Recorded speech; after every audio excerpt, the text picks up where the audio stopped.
காட்டுல ஒரு காஞ்சு போன வயதான மரம் இருந்தது. ரொம்ப நாளா எல்லா பறவைகளுக்கும் பழங்களை கொடுத்து பசிய போக்கிக்கிட்டு இருந்த அந்த மரம் வயசானதால இப்ப காஞ்சு போயிடுச்சு.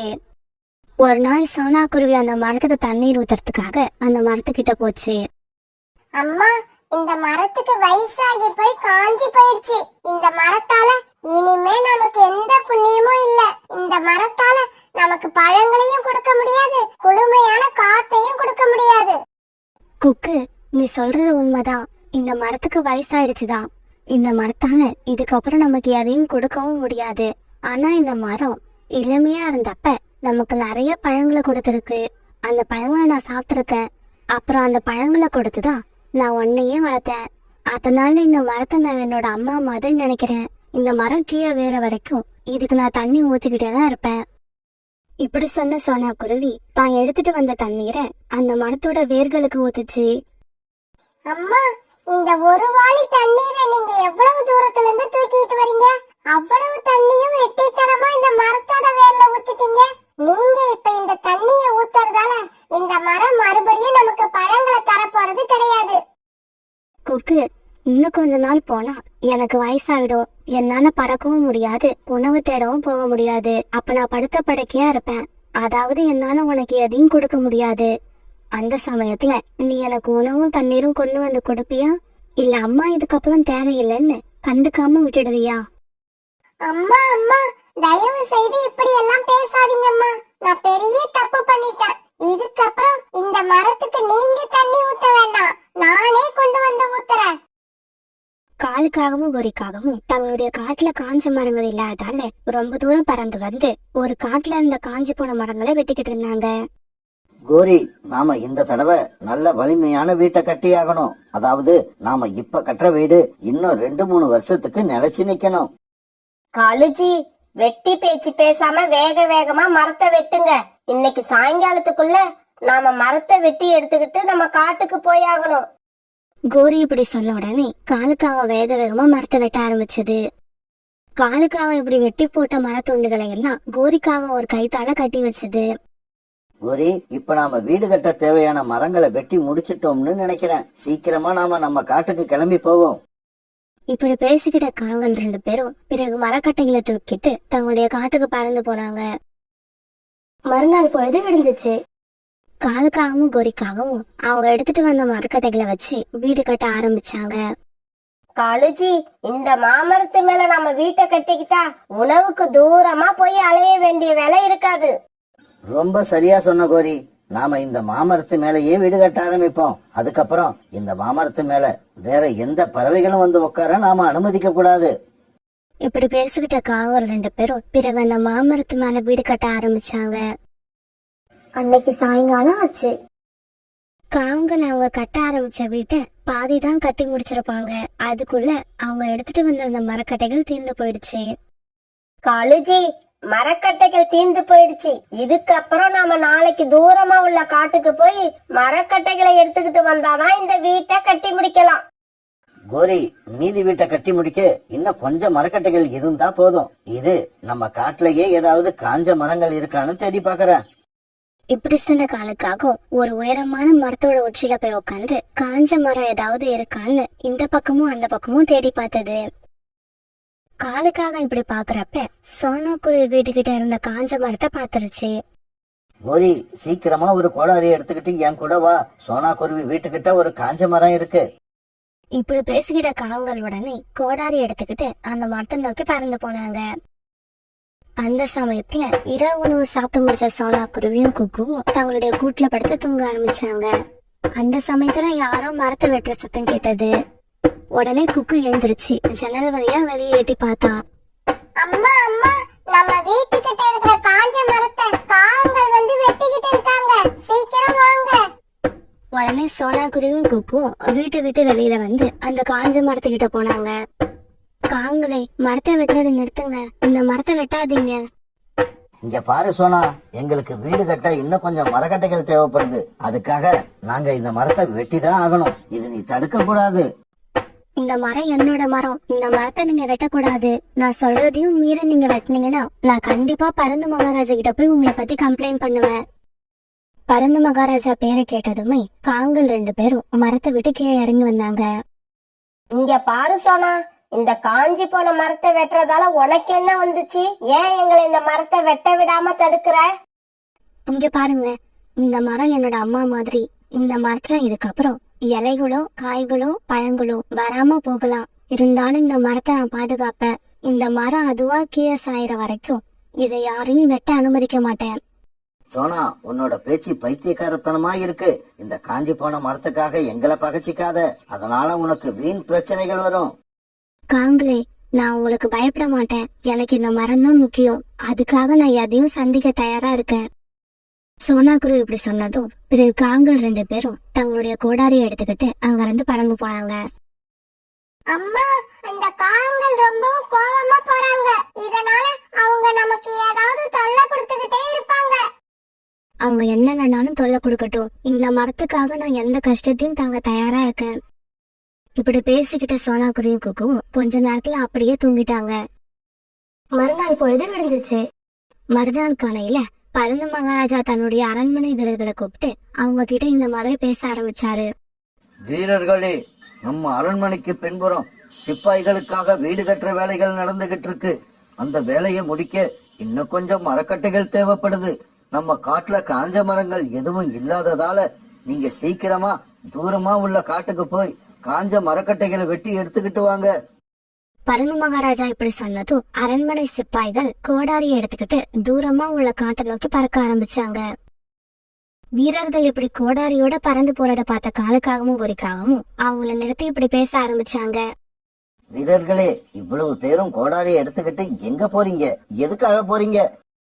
ஒரு அவசர வேலைக்காக பருந்து மகாராஜாவுக்கு கொஞ்சம் மரக்கட்டைகள் தேவைப்படுது.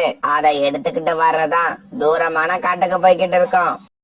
காலுஜி, சோனா வீட்டுக்கிட்ட ஒரு காஞ்சி போன மரம் இருக்கிறத இந்த வீரர்கள் கிட்ட நாம சொல்லுவோம். நாம அந்த மரத்தை வெட்ட போனப்ப தடுத்த சோனா குருவி அரண்மனை வீரர்கள் போய் வெட்டனா எதுவும் சொல்ல முடியாது. ஆமா கோரி, அந்த காஞ்சி போன மரம் நமக்கு கிடைக்காட்டியும் பரவாயில்ல. எனக்கு தேவையெல்லாம் அந்த இடத்துல அந்த மரம் இருக்க கூடாது. நாம அந்த மரத்தை வெட்டுனா பருந்து மகாராஜா கிட்ட போய் சொல்லுவேன்னு சோனா குருவி சொல்லிச்சு. ஆனா இப்ப அரண்மனை வீரர்களே போய் அந்த மரத்தை வெட்டினா சோனா குருவியால வேடிக்கை மட்டும்தான் பார்க்க முடியும். வேற ஒண்ணும் பண்ண முடியாது. இங்க பாருங்க வீரர்களே, நீங்க மரக்கட்டைகளை தேடி ரொம்ப தூரம் பறந்து போக வேண்டாம். நம்ம காட்டுலயே ஒரு காஞ்சி போன மரம் இருக்கு. அந்த மரத்தை வெட்டி உங்களுக்கு தேவையான மரக்கட்டைகளை எடுத்துக்கோங்க. காகங்களே, எங்களுக்கு தெரிஞ்சு நம்ம காட்டுல காஞ்ச மரங்கள் எங்கேயுமே இல்ல. நீங்க சொல்ற தகவல் கண்டிப்பா உண்மையா இருக்காது. தயவு செய்து எங்களோட நேரத்தை வீணாக்காதீங்க. தயவு செஞ்சு அப்படி சொல்லாதீங்க. உண்மையிலேயே நம்ம காட்டுல ஒரு காஞ்சி போன மரம் இருக்கு. உங்களுக்கு சந்தேகமா இருந்தா எங்க பின்னால வாங்க, நாங்க அந்த மரத்தை உங்களுக்கு காட்டுறோம்.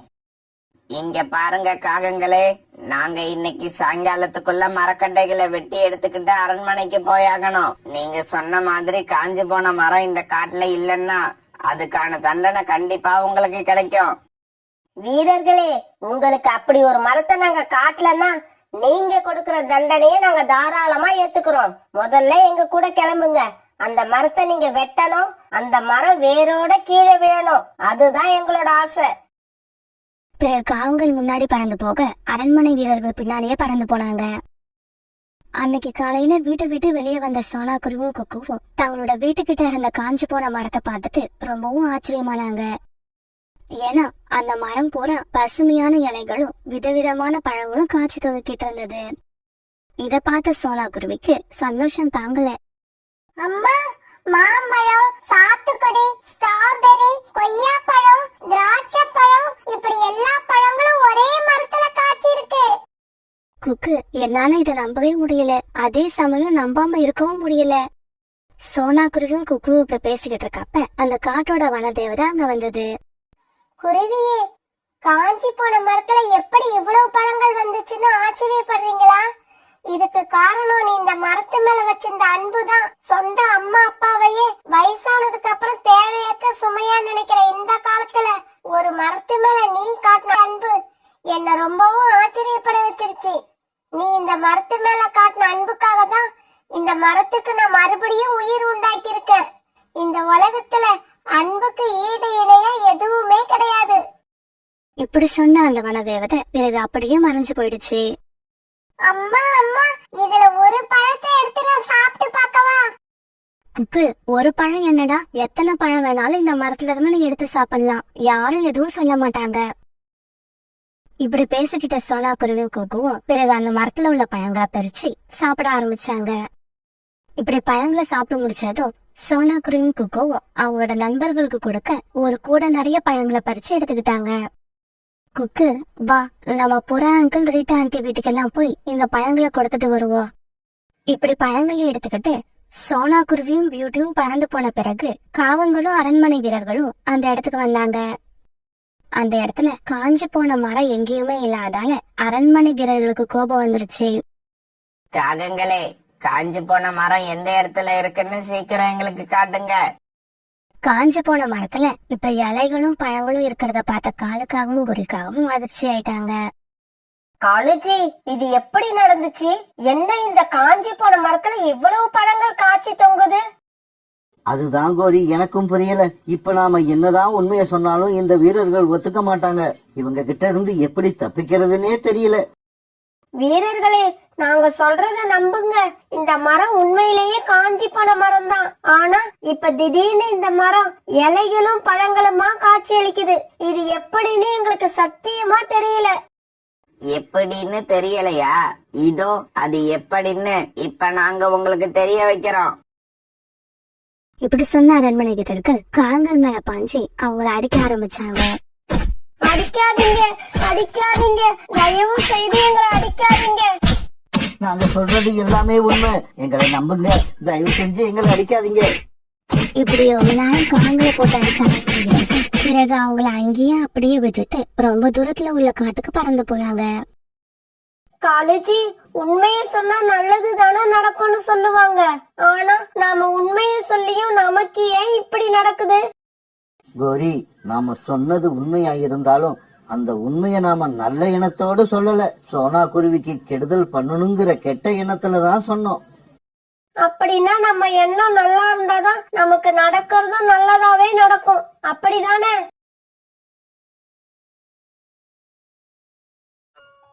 தூக்கத்துல இருந்த காலும் கோரியும் சூரிய ஒளி அவங்க மேல பட்டதால வேக வேகமா எழுந்திருச்சாங்க. கோரி, இருந்தாலும் இன்னைக்கு நாம கொஞ்சம் அதிகமா தூங்கிட்டோம் இல்ல? காலேஜி, அது இருக்கட்டும். எனக்கு என்னமோ இன்னைக்கு காலையில எழுந்த உடனே ரொம்ப பசிக்குது. அதுவும் இல்லாம எனக்கு இப்ப ஆப்பிள் சாப்பிடணும் போல இருக்கு. இது என்ன பெரிய விஷயமா? ஏற்கனவே காஞ்சி போய் இருந்த ஆப்பிள் மரத்துலதான் இப்ப நிறைய பழங்கள் இருக்க. இப்பவே கிளம்பு, போய் சாப்பிடுவோம். இப்படி பேசிக்கிட்ட காலுக்காகவும் கோரிக்காகவும் ஆப்பிள் மரத்தை நோக்கி பறந்து போனாங்க.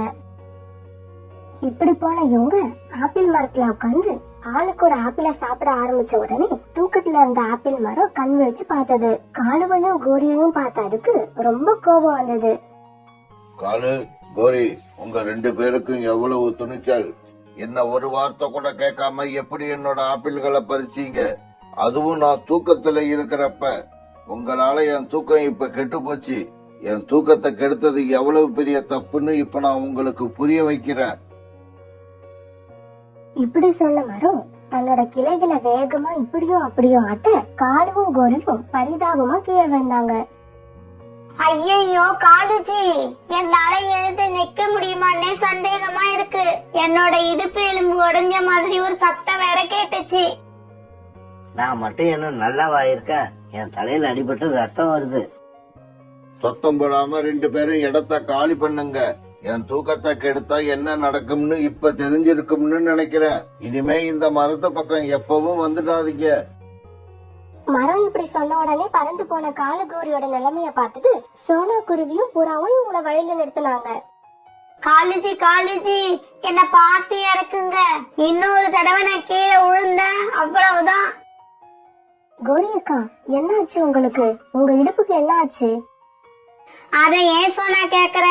நம்ம காட்டுல ஆரஞ்சு மரத்துக்கு பக்கத்துல ஒரு ஆப்பிள் மரம் இருக்குல்ல, ரொம்ப பசியா இருந்ததால நானும் காலுஜியும் ஆப்பிள் சாப்பிட்டு வரலான்னு அந்த மரத்துக்கு போனோம்.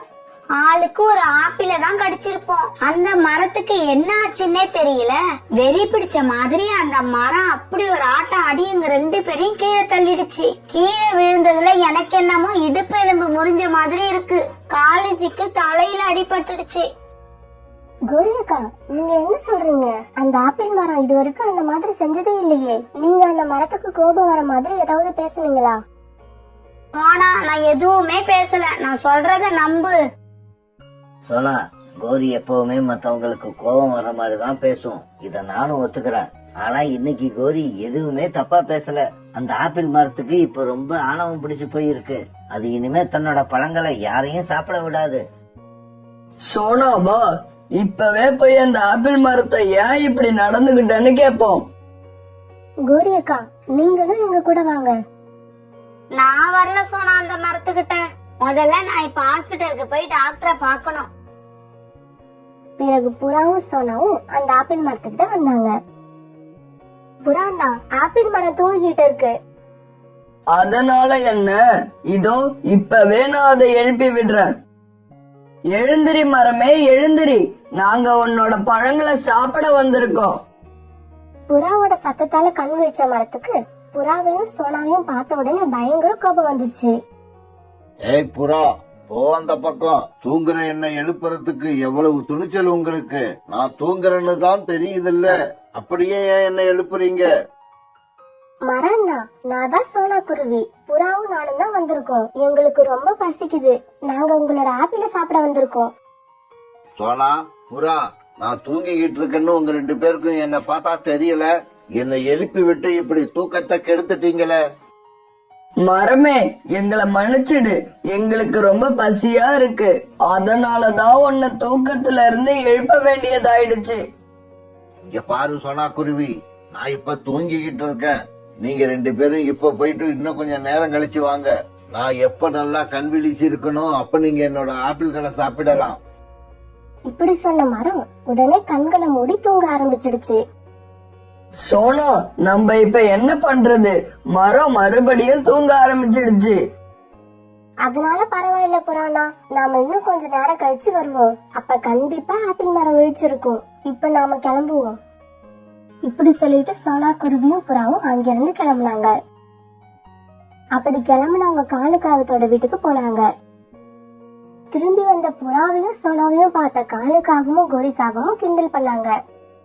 என்ன புறா, வயிறு முட்டை ஆப்பிள் சாப்பிட்டு வர்ற மாதிரி இருக்கு. சோனா, நீ இருந்தாலும் ரொம்ப மோசம். எங்களுக்கும் கொஞ்சம் ஆப்பிள் பறிச்சுக்கிட்டு வந்திருக்கலாம். நீங்க 2 பேரும் சொன்னது சரிதான். அந்த ஆப்பிள் மரத்துக்கு கொஞ்சம் ஆணவம் வந்திருக்கிறது உண்மைதான். அப்படி இல்ல புறாண்ணா, அது தூக்கத்துல இருந்து எழுந்தா எல்லாரையும் பழம் சாப்பிட அனுமதிக்கும்னு நான் நம்புறேன். சோனா, உனக்கு நல்ல மனசு இருக்கிறதால நீ எல்லாரையும் நல்லவங்களாவே நினைக்கிற. மரம் நல்லா தூங்கி எழுந்திருச்சதுக்கு அப்புறம் ஒரு தடவை போய் முயற்சி பண்ணி பாரு. உனக்கு உண்மை என்னன்னு அப்பதான் தெரியும். சரி புறாண்ணா, வாங்க போவோம். மரம் இந்நேரம் நல்லா தூங்கி விழிச்சிருக்கும்னு நினைக்கிறேன். பிறகு புறாவும் சோனா குருவியும் அந்த ஆப்பிள் மரத்துக்கிட்ட போனாங்க. மரம் இப்பவும் நல்லா தூங்கிக்கிட்டு தான் இருந்துச்சு. சோனா குருவி மறுபடியும் மரத்தை தூக்கத்துல இருந்து எழுப்புச்சு. மரம் புறாவையும் சோனாவையும் பார்த்துட்டு மறுபடியும் கோபமாயிடுச்சு. மறுபடியும் 2 பேரும் வந்துட்டீங்களா? உங்களுக்கெல்லாம் ஒரு தடவை சொன்னா புரியாது. மறுபடி வந்து என் தூக்கத்தை கெடுத்துக்கிட்டே இருக்கீங்க. மரம்னா, நாங்க கொஞ்சம் ஆப்பிள் பறிச்சுக்கிறோம். அதுக்கப்புறம் நீங்க உங்களோட இஷ்டம் போல தூங்கலாம். இல்ல, அது முடியாது. என் மனசுல எப்ப படுதோ அப்பதான் உங்களை ஆப்பிள்களை பறிக்க அனுமதி கொடுப்பேன். நாளைக்கு வந்து பாருங்க, அப்ப கூட நான் கொடுக்கணும்னு நினைச்சாதான் கொடுப்பேன். காலண்ணா சொன்னது உண்மைதான் போல இருக்கு. உங்களோட பேச்சுல இப்ப கொஞ்சம் ஆணவம் தெரியுது. ஆமா, நான் ஆணவம் பிடிச்சுதான் இருக்கேன். இந்த காட்டுல என்ன விட்டா வேற ஆப்பிள் மரமே கிடையாது. அதனால நீங்க என்ன சுத்தி வந்துதான் ஆகணும். மரண்ணா, பழசெல்லாம் மறந்துடாதீங்க. ஒரு காலத்துல நீங்க காஞ்சு போய் இருந்தப்ப நானும் புறாவும் தான் தண்ணி ஊத்தி உங்களுக்கு உயிர் உண்டாக்கணும். நீங்க 2 பேரும் எனக்கு உதவி பண்ணிருக்கலாம். அதுக்காக காலம் பூரா உங்களுக்கு நான் அடிமையா இருக்கணும்னு அவசியம் இல்ல. மரண்ணா, நீங்க எனக்கு அடிமையாலாம் இருக்க வேண்டாம். எங்களை இப்ப ஆப்பிள் சாப்பிட அனுமதிச்சா போதும். நீங்க எனக்கு உதவி செஞ்சதுக்கு பதிலா உங்களுக்கு எவ்வளவோ ஆப்பிள்களை இதுவரைக்கும் நான் கொடுத்திருக்கேன். இதுக்கப்புறம் நான் எதுவுமே உங்களுக்கு தர மாட்டேன். என்னோட நிழல்ல கூட நீங்க 2 பேரும் நிக்க கூடாது. போங்க இங்க இருந்து. மரம்னா உங்களுக்கு இருந்த நோயை சரி பண்ண பக்கத்து காட்டுக்கு போய் நாங்க மருந்து கொண்டு வந்தது எல்லாம் இவ்வளவு சீக்கிரமா மறப்பீங்கன்னு நான் நினைக்கவே இல்லை. சோனா, பழைய வாழ்க்கையை எல்லாம் இப்ப இந்த மரம் சுத்தமா மறந்து போயிடுச்சு. இனி இந்த மரத்துக்கிட்ட நம்ம என்ன பேசினாலும் அது வேஸ்ட் தான். வா கிளம்புவோம் இங்க இருந்து. நீ இப்பவாவது இந்த மரத்தை பத்தி தெரிஞ்சுக்கிட்டு இருப்பன்னு நினைக்கிறேன். இனி எப்பவும் இந்த மரத்து பக்கம் வரவே கூடாது. நானும் அதையே தான் சொல்றேன். இனிமே இந்த பக்கம் வரவே வராதீங்க. எனக்கு யாருடைய உதவியும் தேவையில்லை. மரம் இப்படி சொன்ன உடனே புறாவும் சோனாவும் அங்க இருந்து பறந்து போனாங்க. அந்த ஆப்பிள் மரமும் மறுபடியும் நிம்மதியா தூங்க ஆரம்பிச்சது. ஆப்பிள் மரம் இப்படி ஆணவமா பேசுற விஷயம் கொஞ்சம் கொஞ்சமா காட்டுல உள்ள எல்லா பறவைகளுக்கும் தெரிய ஆரம்பிச்சது. ஆப்பிள் சாப்பிட வர பறவைங்க கிட்ட அந்த மரம் தொடர்ந்து இப்படி நடந்துகிட்டதால எல்லா பறவைங்களும் அந்த மரத்து மேல ரொம்ப வெறுப்பா இருந்தாங்க. காலு, நான் ஒரு நாள் பசியா இருந்தப்ப ஆப்பிள் சாப்பிடலான்னு அந்த ஆப்பிள் மரத்துக்கிட்ட போனேன். ஆனா அது என்ன சாப்பிட விடவே இல்ல. கிளி, இப்ப அந்த மரம் முன்ன மாதிரி இல்ல. கிளைகள் எல்லாம் காஞ்சி இறந்து போக போன அந்த மரத்துக்கு சோனா குருவியும் புறாவும் தான் போய் உயிர் கொடுத்தாங்க. அந்த மரம் இப்ப அவங்களையே மதிக்கிறது இல்ல. ரொம்ப கேவலமா பேசி அவங்களையே அந்த பழங்களை சாப்பிட அனுமதிக்கல. எனக்கு வர கோவத்துக்கு கோடாரியை எடுத்துக்கிட்டு போய் அந்த மரத்தை வெட்டி போடணும் போல இருக்கு. கிளி, நீ சொல்றது ரொம்ப சரி. யாருக்குமே பயன்படாம இருக்கிற அந்த ஆணவம் பிடிச்ச மரத்தை வெட்டி போடுறதுதான் சரி. காட்டுல உள்ள மத்த பறவைங்க கிட்டயும் நான் போய் சொல்றேன். எல்லாருமா சேர்ந்து அந்த ஆப்பிள் மரத்தை வெட்டி போட்டுருவோம். நீ போய் அதுக்கான ஏற்பாட்டை செய்யு. நானும் எங்க கோடாரி எங்க இருக்குன்னு தேடி பாக்குறேன். இப்ப கிளி மத்த பறவைங்களை பார்க்க பறந்து போச்சு. காலுக்காகவும் கோரிக்காகவும் புறாவோட கூட்ட நோக்கி பறந்து போனாங்க. இப்படி போன காலுக்காகவும் கோரிக்காகவும் மரத்தை வெட்ட போற விஷயத்த புறா கிட்ட சொன்னாங்க. இதை கேட்ட புறா ரொம்பவும் சந்தோஷமாச்சு. அதுதான் சரி. இப்படிப்பட்ட ஆணவம் பிடிச்ச மரத்தை உயிரோடு விட்டு வைக்கவே கூடாது. சரி வா, நாம போய் சோனா குருவிய பாப்போம். நம்மளோட இந்த முடிவை கேட்டா சோனா குருவி ரொம்ப சந்தோஷப்படும். இப்படி கிளம்புன எல்லாரும் சோனா குருவிய பார்க்க போனாங்க. சோனா வீட்டுக்கு போன 3 பேரும் வந்த விஷயத்த சோனா கிட்ட சொன்னாங்க. சோனா, ஆப்பிள் மரத்துக்கு நாம கொடுக்க போற தண்டனை சரிதானே? புறாண்ணா, தண்டனை சரியா இல்லையாங்கிறதுலாம் எனக்கு தெரியாது. எனக்கு தெரிஞ்சதெல்லாம் தப்பு செஞ்சவங்களுக்கு தண்டனை கண்டிப்பா கிடைக்கும். அந்த வேலையை கடவுள் பார்த்துப்பாரு. அதனால இதுல நாம தண்டனை கொடுக்க தேவையே இல்லை. சோனா, கடவுள் எப்ப தண்டனை கொடுப்பாருன்னு யாருக்கு தெரியும்? அது வரைக்கும் எங்களால பொறுத்துக்கிட்டு இருக்க முடியாது. நம்மள அவமானப்படுத்தின அந்த மரத்துக்கு நாம தண்டனை கொடுக்கறதுதான் சரி. கோரி அக்கா, நமக்கு ஒருத்தர் கெடுதல் செய்யறாருன்னு வச்சுப்போம். அதனால பாதிக்கப்பட்ட நாம அவருக்கு பதிலுக்கு கெடுதல் பண்ணணும். நமக்கும் அவங்களுக்கும் என்னதான் வித்தியாசம்?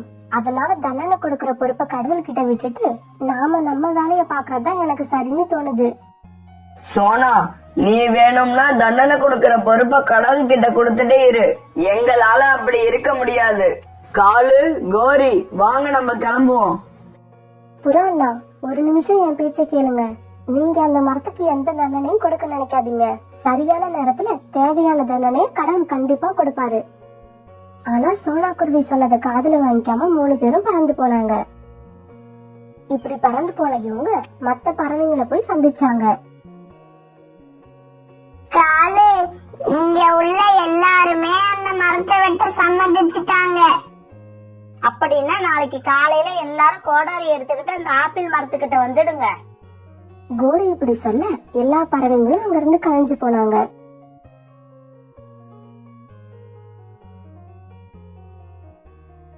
ஏற்கனவே பேசிக்கிட்டபடி எல்லா பறவைங்களும் கோடாரி எடுத்துக்கிட்டு அந்த ஆப்பிள் மரத்தை நோக்கி பறந்தாங்க.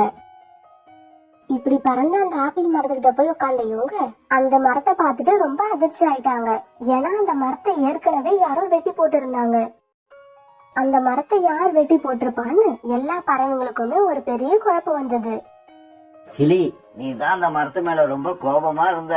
அதனால ராத்திரியே வந்து வெட்டி போட்டுட்டியா? இல்ல இல்ல, எனக்கு என்னவோ கோரிக்காக மேலதான் சந்தேகமா இருக்கு. கோரிக்காகம் கூட ஆப்பிள் மரத்து மேல ரொம்ப கோபமா இருந்தது. இல்ல இல்ல, உண்மையிலே சொல்றேன், நான் வெட்டல. நான் கூட இந்த மரத்தை வெட்டவே இல்ல. இத யாரு வெட்டினாங்கன்னே எனக்கு தெரியல. இப்படி யாருமே வெட்டலன்னு சொன்னா இந்த மரத்தை யாருதான் வெட்டிருப்பா? எல்லாரும் கொஞ்சம் அமைதியா இருங்க. உண்மையை கண்டுபிடிக்க என்கிட்ட ஒரு வழி இருக்கு. காலேஜி, உண்மையை தெரிஞ்சுக்க என்ன வழி? சீக்கிரம் சொல்லுங்க. எனக்கு இந்த மரத்தை யாரு வெட்டனான்னு தெரிஞ்சுக்க ரொம்ப ஆர்வமா இருக்கு. எல்லாரும் வாங்க, பக்கத்துல இருக்கிற ஆரஞ்சு மரத்துக்கிட்ட போய் கேட்போம். ராத்திரி நடந்தது எல்லாம் அதுக்கு கண்டிப்பா தெரிஞ்சிருக்கும். ராத்திரி நடந்தது எல்லாத்தையும் பாத்துக்கிட்டு இருந்த ஆரஞ்சு மரமே, இந்த ஆப்பிள் மரத்தை வெட்டி போட்டது யாரு? எங்களுக்கு கொஞ்சம் சொல்ல. ராத்திரி 2 வேடர்கள் இந்த பக்கமா வந்தாங்க. அந்த ஆப்பிள் மரத்துக்கு அடியில இரவு தங்கலான்னு முடிவு பண்ணினவங்க சாப்பிடுறதுக்காக 2 ஆப்பிள பறிச்சாங்க. அது அந்த மரம் ஏத்துக்காம அந்த வேடர்களை திட்ட கோபமான அவங்க மரத்தை வெட்டி போட்டுட்டு அதுல இருந்து ஆப்பிள எல்லாம் மூட்டை கட்டி எடுத்துக்கிட்டு போயிட்டாங்க. சோனா அப்பவே சொல்லுச்சு, எல்லாரும் அவங்க வேலைய பாருங்க, தண்டனை கொடுக்கிற வேலைய கடவுள் பார்த்து பாருன்னு. நாம தான் கேக்கல.